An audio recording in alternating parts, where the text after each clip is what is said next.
Good morning all of you. Welcome to Anjan టీవీ1 news. విద్యార్థులకు tab పంపిణీ కార్యక్రమము ఆంధ్రప్రదేశ్ శ్రీ సత్యసాయి జిల్లా మడకశిర నియోజకవర్గం అమరాపురం మండల పరిధిలోని కేశవరం జిల్లా పరిషత్ ఉన్నత పాఠశాలలో విద్యార్థులకు ట్యాబులు పంపిణీ చేయడం జరిగింది. ఈ కార్యక్రమంలో పాఠశాల ప్రధాన ఉపాధ్యాయులు మరియు ఉపాధ్యాయుల సిబ్బంది, అమరాపురం మండలం జెడ్పీటీసీ సభ్యులు Swarakka Narasimhamurthy, MPP Eeranna, vice MPP Krishnamurthy, Hemavathi, Gunehalli, MPTC Jayaram తదితరులు పాల్గొన్నారు. ట్యాబ్ పంపిణీ కార్యక్రమానికి నిన్న రోజు హెచ్ఎం సార్ మీరు ఈ విధంగా రావాలి, మన స్కూల్కి ఈ విధంగా ట్యాబ్లు వచ్చినాయంటే మేము ఈరోజు రావడం జరిగినది. సార్ అన్ని విషయాలు చాలా చక్కగా వివరించారు. గత 4.5 సంవత్సరం మన ప్రియతమ ముఖ్యమంత్రి వర్యులు ఎన్నో సంక్షేమాలని పెట్టాడు, కానీ విద్యార్థుల పైన పెట్టిన శ్రద్ధ ఇంతవరకు ఏ గవర్నమెంట్ చేయలేదు, ఏ ముఖ్యమంత్రి చేయలేదు. అంత శ్రద్ధ నేటి బాధలే రేపటి పౌరులని గుర్తించి ఈరోజు ఒక పంట వేసినాము, అది 3 నెలలకో లేకుంటే 5 నెలలకో పంట వస్తుంది. అది ఆ పంటను మనం సక్రమంగా కాపాడుకుంటేనే అని నమ్మిన సిద్ధాంతంలో ఏకైక వ్యక్తి మన ముఖ్యమంత్రి గారు. అదేవిధంగా ఈరోజు విద్యని బాగా మనం డెవలప్ చేసినామంటే, విద్యార్థులను బాగా విద్యార్థులుగా తీర్చిదిద్దినామంటే ఖచ్చితంగా రేపు భవిష్యత్తులో 5 సంవత్సరాలకో 10 సంవత్సరాలకో ప్రతి ఒక్క ఇంట్లోనూ ఒక ఉద్యోగిగా ఉంటారు అని భావించిన ఏకైక వ్యక్తి మన ప్రియతమ ముఖ్యమంత్రి వర్యులు జగన్మోహన్ రెడ్డి సార్. అంతేకాకుండా విద్యార్థులకు విద్య అందాలంటే, విద్యను బాగా అందరికీ సక్రమంగా అందాలంటే, వాళ్ళు కూడా మంచి ఆలోచనతో నేర్చుకోవాలంటే ఊరికే విద్యార్థిని విద్యాభ్యసించడమే కాదు, వారి చుట్టుపక్కల ఉండే పరిశ్రమలు స్కూల్లో అన్ని విధాలుగా వాళ్ళకి సమకూరిస్తే తప్ప ఆ విద్య సక్రమంగా అందేదానికి అవకాశం ఉంటుందని నమ్మినారు సీఎం జగన్మోహన్ రెడ్డి సార్. అందుకోసమే కొన్ని హై స్కూల్కి కొన్ని లక్షల నుండి కోట్ల వరకు ఈరోజు పెట్టుబడిని పెట్టడం అయినది. ఒక విద్యార్థి పైన ఒక్కొక్క సంవత్సరానికి దగ్గర 30 నుంచి 50 వేల వరకు ఒక విద్యార్థికి ఇవ్వడం జరుగుతుంది.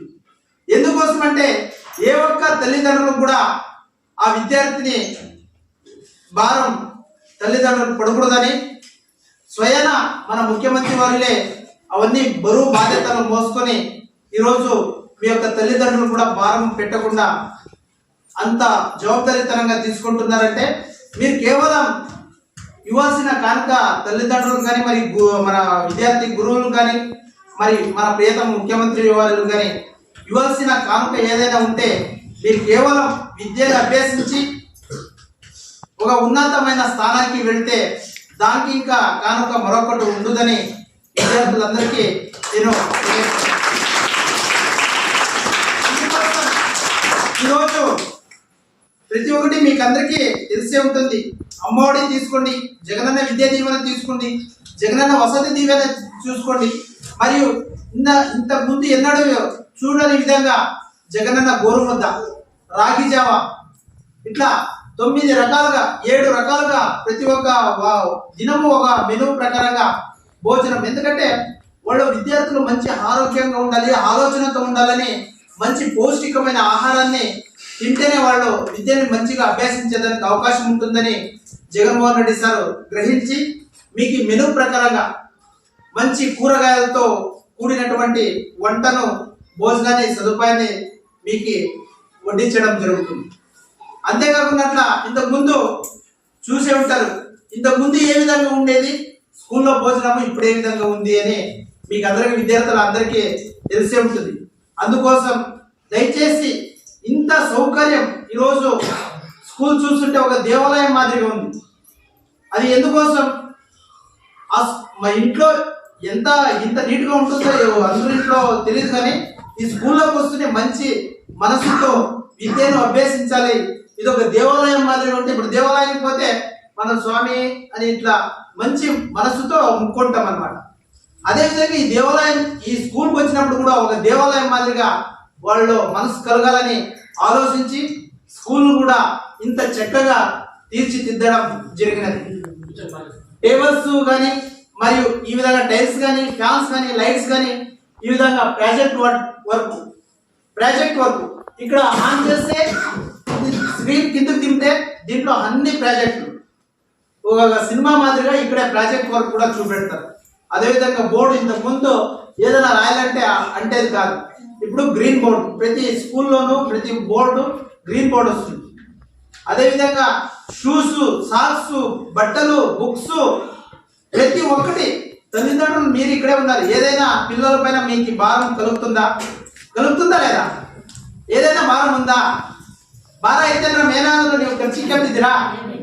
ಅದಕ್ಕೋಸ್ಕರ దయವಿಟ್ಟು జగన్మోహన్ రెడ్డి సార్ ఇంత శ్రద్ధ తీసుకుంటున్నారు. కానీ సార్ చెప్పినట్లు ఇంతకు ముందు మీరు కూడా తల్లిదండ్రులు వాళ్ళపైన కొద్దిగా శ్రద్ధ వహించాలి. మా పిల్లోడు ఏం చేస్తున్నాడు అని ఇంటికి వచ్చినప్పుడు వాళ్ళు హోంవర్క్ ఇచ్చింటారు. ఎందుకంటే ఈరోజు 8వ క్లాస్ నుంచి ప్రతి ఒక్క తల్లిదండ్రులు శ్రద్ధ వహించాలి. ఈ ట్యాబ్ అనేది 8, 9, 10కి చాలా చాలా ఇంపార్టెంట్.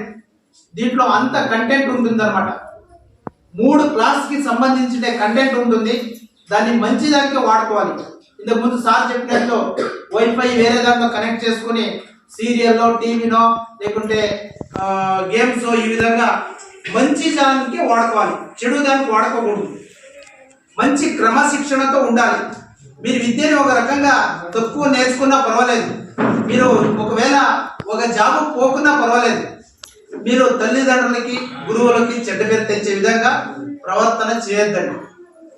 ప్రతి ఒక్క తల్లిదండ్రులు కోరుకున్నది అంతే, మా వాడు మంచిగా చదువుకోవాలి, ఒక ఉద్యోగానికి పోవాలి అనుకో ఆశ ఉంటుంది. కానీ ఆ ఉద్యోగానికి పోయేదానికి మీకు విద్య అందలేకుండా పర్వాలేదు, కానీ ఖచ్చితంగా తల్లిదండ్రులు తలదించే మాత్రం చేయదండి. అర్థమైందా? మీరు మంచి క్రమశిక్షణ, నా కొడుకు పలానా శివరూమ్ స్కూల్లో చదువుతున్నాడు, నా కూతురు శివరూమ్ స్కూల్లో చదువుతుంది, బాగా చదువుతుంది అని ఆశ పెట్టుకుని ఉంటారు. కానీ మీరు ఇక్కడ మంచిగా నడుస్తున్నారో చెడుగా నడుస్తున్నారో ఎవరికి తెలుసు.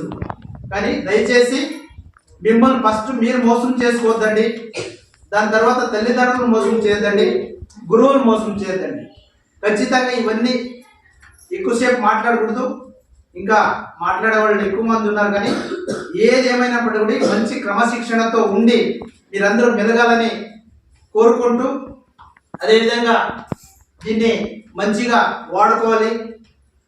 రానున్న 8, 9 క్లాసులో కూడా మంచిగా విద్యను అభ్యసించి మీ స్కూల్కి, ఈ గ్రామానికి, మీ తల్లిదండ్రులకి మంచి పేరు తీసుకుని వస్తారని కోరుకుంటూ ఈ అవకాశం ఇచ్చినటువంటి ప్రతి ఒక్కరికి ధన్యవాదాలు తెలియజేస్తున్నాను.